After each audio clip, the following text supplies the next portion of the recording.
বন্ধুরা, আজ সে খুব সৌভাগ্যশালী হবে যে 2 মিনিট বার করে একবার শুনবে বিজয়া একাদশী ব্রত মাহাত্ম্য কথা। হ্যাঁ বন্ধুরা, আপনারা একেবারে ঠিকই শুনেছেন। যারা দুঃখ কষ্ট ও যারা মহাবিপদে আছেন তারা আজ 2 মিনিট বার করে অন্ততপক্ষে একবার শ্রবণ করুন এই বিজয়া একাদশী ব্রত মাহাত্ম্য কথা। বন্ধুরা, যে ব্যক্তি আজ এই বিজয়া একাদশীর দিন এই মাহাত্ম্য কথা একবার শ্রবণ করবে তার জীবন থেকে সমস্ত রকম দুঃখ কষ্ট ও মহাবিপদ সরে যাবে। বন্ধুরা, এই বিজয়া একাদশী ব্রত মাহাত্ম্য কথা আপনিও যদি একবার শুনে নিতে পারেন তাহলেই আপনার জীবন সুন্দর হয়ে যাবে।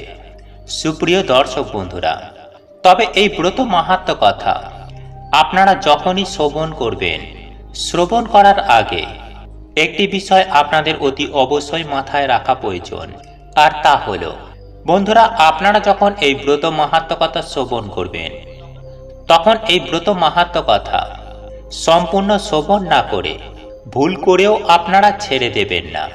আর আপনারা যদি এই বিজয়া একাদশীর ব্রত মাহাত্ম্য কথা শ্রবণ না করে ছেড়ে দেন তাহলে আপনার জীবনে ভালো কিছু হবার জায়গায় বিপরীত কিছু হবে। তাই আপনারা যদি আপনার গৃহে সুখ শান্তি সমৃদ্ধি পেতে চান, আপনারা যদি জীবনে প্রচুর পরিমাণে টাকার মালিক হতে চান, যদি প্রচুর ধন সম্পত্তির মালিক হতে চান, বন্ধুরা আপনার মনে যদি অর্থপ্রাপ্তির ইচ্ছা থেকে থাকে তাহলেও সেটা সম্পূর্ণরূপে আপনারা পাবেন। বন্ধুরা, যদি আপনার মনে ঘর বাড়ি লাভ করার ইচ্ছা থেকে থাকে তাহলেও তা আপনারা পাবেন শুধুমাত্র এই বিজয়া একাদশী ব্রত মাহাত্ম্য কথা শ্রবণ করার ফলে। তাই এই প্রসঙ্গে বিস্তারিত জানার আগে আপনাদের বলে রাখি, আপনি যদি আমাদের চ্যানেলে নতুন হয়ে থাকেন তাহলে চ্যানেলটি অবশ্যই সাবস্ক্রাইব করুন এবং পাশে থাকা নোটিফিকেশন বেল আইকনটি ক্লিক করুন, কারণ আমি বিভিন্ন প্রকার তন্ত্রমন্ত্র বশীকরণ, টোটকা, বাস্তু টিপস, জ্যোতিষশাস্ত্র, পুজো আরাধনা এবং ব্ল্যাক ম্যাজিক করা নিয়ে নিত্য নতুন ভিডিও আপলোড করে থাকি, যা প্রয়োগ করার মাধ্যমে আপনার জীবনে থাকা সকল প্রকার সমস্যার সমাধান করতে পারবেন। চলুন এইবার মূল আলোচনায় প্রবেশ করা যাক। তবে এই ব্রত মাহাত্ম্য কথা শ্রবণ করার আগে জয় শ্রীকৃষ্ণ রাধে রাধে লিখে কমেন্ট অবশ্যই করবেন। চলুন এইবার শুনে নেওয়া যাক বিজয়াদশী মাহাত্ম্য কথা। বন্ধুরা, স্কন্দ পুরাণে এই একাদশীর মাহাত্ম্য খুবই সুন্দরভাবে বর্ণিত হয়েছে। মহারাজ যুধিষ্ঠির শ্রীকৃষ্ণকে বলেন, হে বাসুদেব, ফাল্গুন মাসের কৃষ্ণপক্ষের একাদশীর মাহাত্ম্য অনুগ্রহ করে আমাকে বলুন। শ্রীকৃষ্ণ বলেন, হে যুধিষ্ঠির, এই একাদশী বিজয়া নামে পরিচিত। এই একাদশী সম্পর্কে এক সময় দেবর্ষি নারদ স্বয়ং ব্রহ্মাকে জিজ্ঞাসা করেছিলেন। তিনি এই প্রসঙ্গে যা বলেছিলেন তা আমি এখন তোমাকে বলছি। এই পবিত্র পাপ বিনাশকারী ব্রত মানুষকে জয় দান করে বলে বিজয়া নামে প্রসিদ্ধ। পুরাকালে শ্রীরামচন্দ্র 14 বছরের জন্য বনে গিয়েছিলেন। সীতা ও লক্ষ্মণের সঙ্গে তিনি পঞ্চবটি বনে বাস করতেন। সেই সময় লঙ্কাপতি রাবণ দেবী সীতাকে হরণ করে। সীতার অনুসন্ধানে রামচন্দ্র চতুর্দিকে ভ্রমণ করতে থাকেন। তখন মৃতপ্রায় জটায়ুর সাথে তার সাক্ষাৎ হয়। জটায়ু রাবণের সীতা হরণের সমস্ত বৃত্তান্ত রামচন্দ্রকে জানিয়ে মৃত্যুবরণ করেন। এরপর সীতা উদ্ধারের জন্য বানররাজ সুগ্রীবের সাথে তিনি বন্ধুত্ব স্থাপন করেন। ভগবান রামচন্দ্রের কৃপায় হনুমান লঙ্কায় গমন করেন। সেখানে অশোক বনে সীতা দেবীকে দর্শন করে শ্রীরাম প্রদত্ত অঙ্গুরীয় অর্থাৎ আংটি তাকে অর্পণ করেন। ফিরে এসে শ্রী রামচন্দ্রের কাছে লঙ্কার সমস্ত ঘটনার কথা ব্যক্ত করেন। হনুমানের কথা শুনে শ্রী রামচন্দ্র সুগ্রীবের পরামর্শে সমুদ্র তীরে যান। সেই দুস্তর সমুদ্র দেখে তিনি লক্ষ্মণকে বললেন, হে লক্ষ্মণ, কিভাবে এই অগাধ সমুদ্র পার হওয়া যায় তার কোনো উপায় খুঁজে পাচ্ছি না। উত্তরে লক্ষণ বললেন, হে সর্বজ্ঞ দাতা আদিদেব, আপনি, আপনাকে আমি কি উপদেশ দেব? তবে বাগদালব্য নামে এক মণি এই দ্বীপে বাস করেন। এখান থেকে 4 মাইল দূরে তার আশ্রম। প্রাচীন ঋষি শ্রেষ্ঠকে এর উত্তর জিজ্ঞাসা করুন। লক্ষণের মনোরম কথা শুনে তারা সেই মহামুনির আশ্রমে উপনীত হলেন। ভগবান রামচন্দ্র ভক্তরাজ সেই মণিবরকে প্রণাম করলেন। মণিবর রামচন্দ্রকে পুরাণ পুরুষ বলে জানতে পারলেন। আনন্দ ভরে জিজ্ঞাসা করলেন, হে রামচন্দ্র, কি কারণে আপনি আমার কাছে এসেছেন তা কৃপা করে বলুন। রামচন্দ্র বললেন, হে মণিবর, আপনার কৃপায় সৈন্যসহ আমি এই সমুদ্র তীরে উপস্থিত হয়েছি। রাক্ষস রাজের লঙ্কা বিজয় করাই আমাদের প্রধান উদ্দেশ্য। যাতে এই ভয়ঙ্কর সমুদ্র উত্তীর্ণ হতে পারি তার উপায় জানবার জন্য আমরা আপনার কৃপা প্রার্থনা করি। মণিবর প্রসন্ন চিত্তে পদ্মলোচন ভগবান শ্রী রামচন্দ্রকে বললেন, হে রাম, আপনার অভীষ্ট সিদ্ধির জন্য যে শ্রেষ্ঠ ব্রত করণীয় আমি তা বলছি। ফাল্গুন মাসের কৃষ্ণপক্ষের বিজয়া নামক একাদশী ব্রত পালনে আপনি নিশ্চয়ই সৈন্যসহ সমুদ্র পার হতে পারবেন। এই ব্রতের বিধি শ্রবণ করুন। বিজয় লাভের জন্য দশমীর দিন সোনা, রূপা, তামা অথবা মাটির কলসি সংগ্রহ করে তাতে জল ও আম পাতা দিয়ে সুগন্ধি চন্দনে সাজিয়ে তার ওপর সোনার নারায়ণ মূর্তি স্থাপন করবেন। একাদশীর দিন যথাবিধি প্রাতঃ স্নান করে কলসের গলায় মালা চন্দন পরিয়ে উপযুক্ত স্থানে নারকেল ও গুবাগ দিয়ে পূজা করবেন।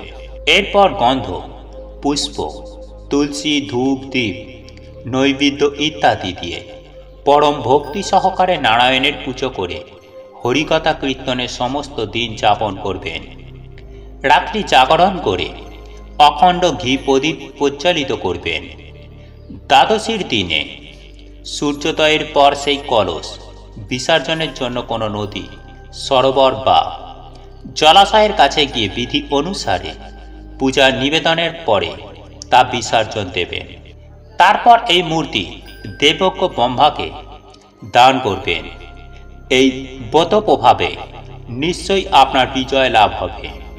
ব্রহ্মা বললেন, হে নারদ, ঋষির কথা মতো ব্রত অনুষ্ঠানের ফলে তিনি বিজয়ী হয়েছিলেন।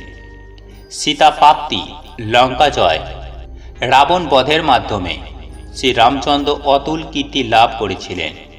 তাই যথাবিধি যে মানুষ এই ব্রত পালন করবেন তাদের এ জগতে জয়লাভ এবং পরজগতে অক্ষয় সুখ সুনিশ্চিত জানবেন। হে যুধিষ্ঠির, এ কারণে এই বিজয়া একাদশী ব্রত পালন অবশ্য কর্তব্য। এই ব্রত কথা শ্রবণ কীর্তন মাত্রই বাজপেয় যজ্ঞের ফল লাভ হয়। বন্ধুরা, শাস্ত্র মতে মাতা লক্ষ্মী সদা সর্বদাই গৃহের সদর দরজা দিয়েই আমার আপনার প্রত্যেকের ঘরেই প্রবেশ করেন। তাই সদর দরজায় অতি অবশ্যই স্বস্তিক চিহ্ন ও মাতা লক্ষ্মীর পাদুকা অবশ্যই অঙ্কন করবেন এবং ভালো করে পরিষ্কার পরিচ্ছন্ন করে রাখবেন আপনার ঘরের চারপাশ।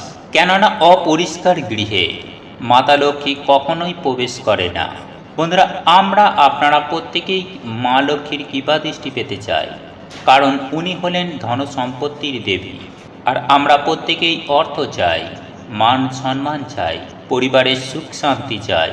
তাই আপনারা যদি মা লক্ষ্মীর অশেষ কৃপা দৃষ্টি লাভ করতে চান তাহলে কিন্তু অবশ্যই এমন বিশেষ কিছু নিয়ম রয়েছে যেগুলি একটু মেনে চলে দেখবেন। আপনাদের কিন্তু সুন্দরভাবে অত্যন্ত ভালো ফল পাবেন। হ্যাঁ বন্ধুরা, মায়ের আশীর্বাদে জীবনে সুখ শান্তি পাবেন, সমৃদ্ধি পাবেন। যাই হোক বন্ধুরা, এইবার আমি আপনাদের জানিয়ে রাখি যে উপায় বা ক্রিয়াটি করার জন্য আপনাদের একটা 16 আনার কয়েন জোগাড় করতে হবে। যদি আপনাদের পক্ষে সম্ভব থাকে তাহলে আপনারা একটি রূপোর কয়েনও নিতে পারেন। দেখুন বন্ধুরা, সেই সঙ্গে লাগবে একটি হলুদের গাঁট এবং সেই সঙ্গে 5টি সাদা কড়ি। সন্ধ্যার সময়ে মা লক্ষ্মীর পুজো আরাধনা নিজের ঘরে ঠিকমতো করবেন। এবং এই দিন অতি অবশ্যই আপনারা মা লক্ষ্মীর যে লক্ষ্মী পাঁচালী হয় সেই লক্ষ্মী পাঁচালী কিন্তু আপনারা অবশ্যই পড়বেন। বন্ধুরা, আপনার গৃহেতে মা লক্ষ্মীর ছবি বা মূর্তি যেটাই থেকে থাকুক না কেন, ওনার সামনে দুটি ঘিয়ের প্রদীপ প্রজ্বলিত করবেন।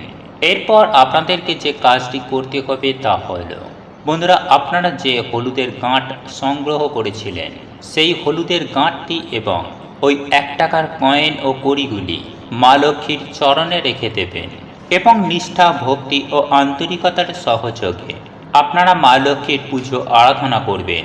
তবে একটি বিষয় মনে রাখবেন যে আপনারা যে হলুদের গাঁট, 1 টাকার কয়েন ও কড়িগুলি আপনারা মায়ের চরণে রেখেছেন সেগুলির ওপরে খুব অল্প করে হলেও কুমকুম লাগিয়ে দেবেন এবং আপনারা যেভাবে আপনার গৃহেতে মায়ের পুজো আরাধনা করেন ঠিক সেভাবেই পুজো আরাধনা করবেন। তবে একটি বিশেষ মন্ত্র আমি আপনাদেরকে জানিয়ে দিচ্ছি। এই মন্ত্রটি কিন্তু সেই সঙ্গে আপনারা 108 বার জপ করবেন। আর এই মন্ত্রটি হল ওম মহাদয়াবীজ বিদ্মহে বিষ্ণুপত্নীচ্ছ ধীমহে তন্ন লক্ষ্মী প্রচোদয়াৎ। বন্ধুরা, এই মন্ত্রটি কিন্তু আপনাদেরকে 108 বার মায়ের সামনে উচ্চারণ করতে হবে।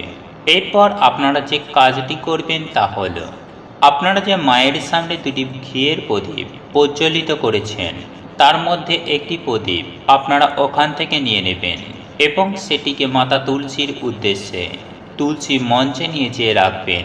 সাথে ওই 1 টাকার কয়েন, হলুদের গাঁট ও কড়িগুলি মায়ের কাছে ভক্তি ভরে প্রণাম করে মা লক্ষ্মীর চরণ থেকে ওগুলিকে সংগ্রহ করে নেবেন এবং এই জিনিসগুলিকে একত্রিত নিয়ে আপনারা আপনাদের তুলসী তলায় রেখে দেবেন। তবে এটুকু মাথায় রাখবেন, এগুলিকে রাখার সময় ভুলেও তুলসী গাছে স্পর্শ করবেন না, নইলে মাতা তুলসী মহারানী আপনার ওপর বেজায় রুষ্ট হতে পারেন। তাই ওই জিনিসগুলি রেখে মাতা তুলসী মহারানীর কাছে নিজের সমস্ত মনস্কামনা, মনোবাসনা, এক কথায় বলতে গেলে আপনারা কি কারণে এই উপায় বা ক্রিয়াটি করছেন সেটি মনে মনে ব্যক্ত করে ভক্তি সহকারে প্রণাম করে আপনারা ওখান থেকে চলে আসবেন। তবে যখন আসবেন আপনারা পেছন ফিরে তাকাবেন না। বন্ধুরা, সেই সঙ্গে সঙ্গে পরদিন সকাল সকাল ঘুম থেকে উঠে যেমনভাবে ঘরবাড়ি পরিষ্কার পরিচ্ছন্ন করেন ঠিক সেভাবেই ঘরবাড়ি পরিষ্কার পরিচ্ছন্ন করে স্নান করে শুদ্ধ বস্ত্র পরিধান করে মাতা তুলসী মহারানীর কাছে জল অর্পণ করে যে 3টি জিনিস মাতা তুলসী মহারানীর কাছে নিবেদন করেছিলেন সেই 3টি জিনিস আপনারা একটি হলুদ কাপড়ে মুড়িয়ে আপনার আলমারিতে কিংবা লকারে বা যেখানে আপনারা টাকা পয়সা গয়নাগাটি রাখেন এই রকম কোনো গোপন স্থানে চুপচাপ ওই পুঁটুলিটিকে রেখে দেবেন।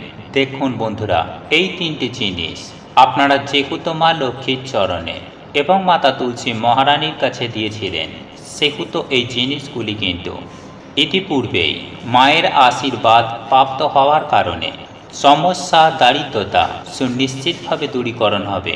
বন্ধুরা, আপনারা জীবনে যেমন মা লক্ষ্মীর আশীর্বাদ পাবেন ঠিক তেমনই মাতা তুলসী মহারানীরও আশীর্বাদে আপনাদের জীবন কিন্তু ধনধান্যে পরিপূর্ণ হয়ে উঠবে।